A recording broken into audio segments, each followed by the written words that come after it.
తిరుపతి వేదికగా రేపు ఎల్లుండి చట్టసభల మహిళా సాధికార కమిటీ జాతీయ సదస్సు నిర్వహించనున్నారు. పార్లమెంట్ మహిళా సాధికార కమిటీలకు చెందిన 30 మంది సభ్యులతో సహా దేశవ్యాప్తంగా అన్ని రాష్ట్రాల అసెంబ్లీలో ఉన్న మహిళా సాధికార కమిటీ చైర్పర్సన్లు సభ్యులు ఈ సదస్సుకు రానున్నారు. ఈ సభకు 2 రోజు గవర్నర్ అబ్దుల్ నజీర్ ముగింపు ఉపన్యాసం ఇస్తారు. 2 రోజులు జరిగే సభకు సంబంధించి ఇప్పటికే అన్ని ఏర్పాట్లు పూర్తి చేస్తారు అధికారులు. దీనిపై మరింత సమాచారం మా కరెస్పాండెంట్ వెంకటరత్నం అందిస్తారు.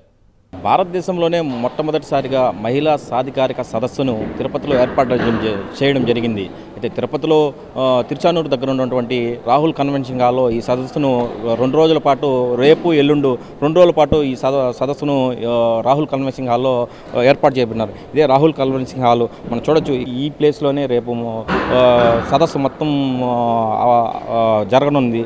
అయితే ఈ సదస్సుకి ముఖ్య అతిథులుగా ఓం బిర్లా లోక్సభ స్పీకర్ ఓం బిర్లాతో పాటు Chandrababu Naidu, home ministers, speakers, assembly speakers, Ayyanna Patrudu, in charge మినిస్టర్లు అందరూ పాల్గొన్నారు. అయితే 2వ రోజు ఇక్కడ రాష్ట్ర గవర్నర్ అబ్దుల్ నజీర్తో పాటు ముఖ్య నాయకులు కూడా ఇందులో పాల్గొన్నారు. అయితే ముఖ్యంగా చెప్పుకోవాల్సింది ఏంటంటే ఈ సదస్సు గతంలో రాష్ట్రాల వారీగా జరుగుతున్నటువంటి పరిస్థితి. అయితే ఇప్పుడు ఒకే వేదికగా దేశం మొత్తం ఈ మహిళా సాధికారిక సదస్సుని ఏర్పాటు చేయాలని చెప్పి నిర్ణయించి తిరుపతిలో ఈ సదస్సును ఏర్పాటు చేయడం అయితే జరిగింది.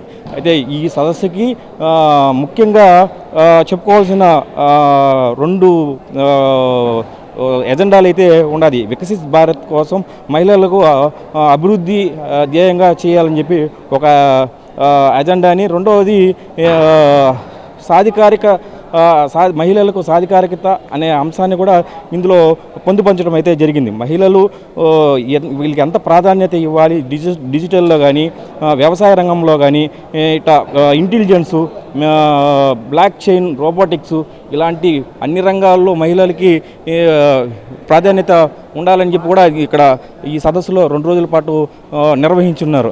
అయితే 15వ తేదీ ఈ సదస్సు అంతా ముగించుకున్న తర్వాత speaker Ayyanna Patrudu Chandragiri కోటలోని light house దగ్గర అందరికీ ఒక భారీ విందు ఏర్పాటు కూడా చేయడం జరిగింది. ఆ విందు ఏర్పాటు అయిపోయిన తర్వాత అందరూ తిరుమలకి 11 ఎలక్ట్రిక్ బస్సులు కూడా వీళ్ళకి ఏర్పాటు చేసి 11 బస్సులు ఏర్పాటు చేసి రేపు తిరుమలకు కూడా తీసుకోవాలని వెళ్ళేటువంటి పరిస్థితి కూడా ఉంది.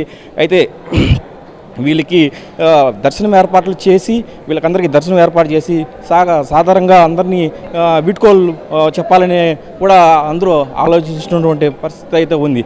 ఇది తిరుపతిలో ఏర్పాటు చేయడం వల్ల ఈ సదస్సుని ప్రతి ఒక్కరూ ఆశిస్తున్నారు. కెమెరా పర్సన్ నరసింహతో వెంకటరత్నం, ప్రైమ్ 9 న్యూస్, తిరుపతి నుంచి.